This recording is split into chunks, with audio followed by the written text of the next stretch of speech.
friends, it's Jess. If you're watching this video, then you've probably heard the term barefoot shoes, barefoot, foot friendly, and you're wondering what the heck that means. I personally am super excited to talk about it because I'm so passionate about this. So in today's video, we are going to talk about what barefoot shoes are and the benefits of them, the problems that we see with traditional shoes. I'm gonna show you guys some of my favorites and offer some personal recommendations. And we're gonna bust some common myths that you hear in the world of shoes. So let's get started. Before we even talk about shoes, I wanna emphasize barefoot is best. And there, you cannot convince me otherwise. Our feet were designed to be barefoot. Now, shoes have a very important role for keeping us safe, especially, there's glass on the ground or there's surfaces that we just can't walk in comfortably. I get it. Shoes are beneficial, but barefoot is best whenever possible. So this includes when you're indoors, when you're outside in a safe place, like they're playing in the grass or on a soft surface. Encourage being barefoot as much as possible, especially little babies. Whether they are teeny tiny, ignore your grandma when she tells you to put socks on your baby because you get so much sensory input from your feet. Just like your hands, you use your hands to explore, they put them in their mouth, they're using to learn and explore. Their feet do the exact same thing. They are learning and getting so much sensory input from their feet. So ditch the socks too. When they start to move around, when they're learning to roll, they will use their feet to help them. When they're learning to crawl, they are going to be using their feet to help grip and help them learn how to crawl. So it is so important to have them being barefoot, ditching the socks, ditching the shoes, especially for itty bitty babies who are developing these skills. They need to develop as naturally as possible. The first thing that we're going to talk about is traditional shoes. So when you're shopping for, baby or toddler shoes, you're probably looking for one thing, and that's the fact that they're cute, right? Like you are at the store and you're like, oh my God, these are absolutely adorable. I absolutely love them. These are perfect. They're going to go with this outfit. But there's so much that goes into a traditional shoe that you might not realize how it's affecting your little one. Like they are super chunky and heavy. They've got thick soles. They are very narrow or weirdly shaped. They don't look like a normal foot. Sometimes they're made of materials that are super slippery or not breathable. They're stiff or have added arch support. All of these things which babies and toddlers especially do not need. They're actually, these things that you see in these shoes can be causing much bigger, deeper problems. Not only are they gonna throw off their balance and coordination when they're teeny tiny, but you're gonna start to see other problems arise as they're growing up wearing shoes like this. You're gonna see reduced mobility in your feet, reduced sensory input from your feet. You're gonna see posture problems, balance and coordination problems. You're gonna see problems as adults, like our backs hurt or our hips hurt, we're out of alignment. All of these problems stemming from the shoes that we're wearing our entire lives. These traditional shoes that look cute or are trendy, but are not good for us. Which brings me to barefoot shoes. So when I use the term barefoot shoes, it doesn't mean being barefoot, which yes, barefoot is best. But we're talking about this type of shoe, this category of shoe that fits a certain criteria. So like I said, barefoot shoes, foot friendly shoes, barefoot friendly shoes, all of this terminology is basically hitting a specific criteria that is going to support your babies and your toddlers and yourself if you want to dive into barefoot shoes, all of your foot health. We're going to start talking about babies first. I recommend keeping babies barefoot as much as possible. If they're outside, maybe put some socks on them, put those little Zutano booties on them, the little fabric booties. Those are really good ways to just keep them warmer. But when they're inside, having them barefoot, whenever possible, having them barefoot. Because like I said, not only is it inhibiting movement, whether they're rolling, crawling, or just getting sensory feedback. They're kicking you, they're touching you, they're getting so much sensory feedback through their feet. So you want to encourage that as much as possible. When and if they start standing and crawling and you do need an actual shoe for being outdoors, there's different ones that I recommend. Obviously, there's moccasins. You can get moccasins for really cheap on Amazon. Just make sure they hit that criteria. But they're super cute. They're super, super flexible. You'll see this with baby shoes because we know that babies need that flexible sole, that thin sole to be able to get that feedback. You also want to look for grips on the bottom because especially when they're itty bitty, you don't want them slipping around. So make sure they do have those grips. and make sure it looks like a foot. It's a nice wide foot shaped. You don't want super narrow little moccasins on their toes. Again, babies are pretty easy because we've demanded it as consumers. We've wanted shoes that support their foot development, and we're getting them. These are cute. These are also from a brand, Hearts, that I like. Oh, this is the brand Woolly, W-O-O-L-L-Y, Woolly. Both of these are actually from the brand Hearts. My daughter wore these until she was like 2. She loved these. So flexible. It's like there's nothing underneath. They've got the grips on the bottom, a nice wide toe box, super, super cute, and really good options for babies. Like I said, you can find good, really cheap options on Amazon or at Target, wherever you're looking. Just make sure that they're flat, flexible, soft, and opt for something more like a, fabric-y, less support. It doesn't need a stiff sole at all. Babies need that flexibility. Now I've got an entire bin of shoes that we're gonna talk about, and I'm gonna show you all of the different options because you are not limited with barefoot options. Yes, you can't walk into your everyday store. I can't remember the last time I went to a shoe store because I'd be like, no. But you've got options for every season. Everything that you need, you have with barefoot shoes. But before we dive into the shoes themselves and the brands that I like, I wanna show you what to look for when you're buying a barefoot, foot-friendly shoe. So this is the brand that we have actually just recently started using for my son because he has extra wide feet. So short little story about that. My daughter, we found all the brands that she liked. We found great barefoot. From the beginning, we always were doing foot-friendly shoes with her. And we have all of these. I bought everything in a unisex color to make sure that I could wear them with both my kids. And she wore her shoes, loved them, worked just really well with her. My second born came along and I started to put him in her hand-me-down shoes and they did not work for him. His feet were so much wider. So every time I would put his feet into the hand-me-down shoes, I would notice he's falling over more or his balance was altered so much so that I would take the shoes off and he would immediately be walking fine, not falling all over the place. And I was like, this is crazy because these are all foot-friendly barefoot shoes that we used with my daughter. So I had to buy new ones that were even wider and more accommodating for his foot.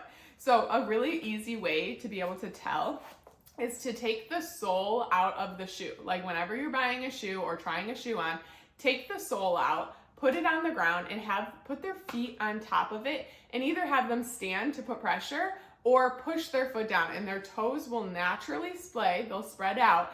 And you'll be able to see, does it fit into the shoe? Does it fit on the sole? Their toes should be able to be pushed all the way down and fit in that shoe.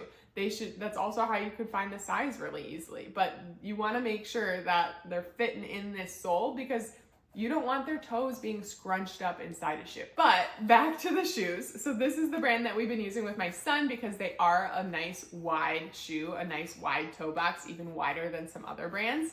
But anyways, I'm just gonna show you what I look for in a shoe. First and foremost, you wanna make sure that there is a flat sole. That just means that it's flat across, that there's no heel, so there's no big heel here. You'll especially notice this in sandals. You'll notice it in boots. They have got this huge chunky heel. You don't want it. You want a flat sole. This can also be referred to as a zero drop sole. So there's no drop, it's straight across. So if you see zero drop, that's a good thumbs up in my opinion. You also want to make sure that the sole is thin because you don't want a huge clunky sole where they're not going to get sensory feedback. So you can kind of squish the sole. You can also see how thick the sole is. You want to make sure that it's thin enough that when they're walking on something pointy, we don't want it to hurt them, but we want them to be able to feel that. We want them to have that sensory feedback because that's going to communicate with their brain and create all of that connection that we need. We need that sensory feedback. There's so much information that they're sending to their brain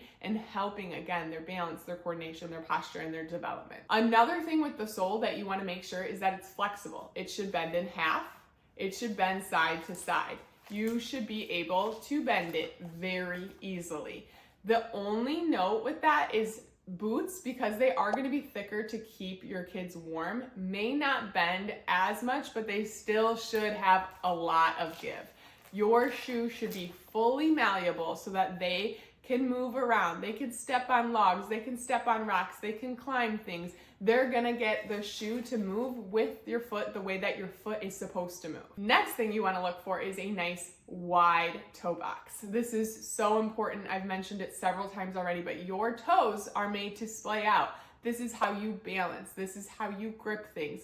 You want toes spreading out in their shoes. You do not want their toes to be cramped together and for them to have to learn how to walk like this. It's gonna lead to posture problems. It's gonna lead to bunions later on. It's gonna lead to like all the pain in the butt stuff. You want their toes nice and spread out, so you want to look for that wide toe box. And you also, like I said, want to check to make sure that it is wide enough. And last but not least, you want to make sure that they're breathable. Now, this especially applies to like certain shoes like Crocs or like plastic sandals.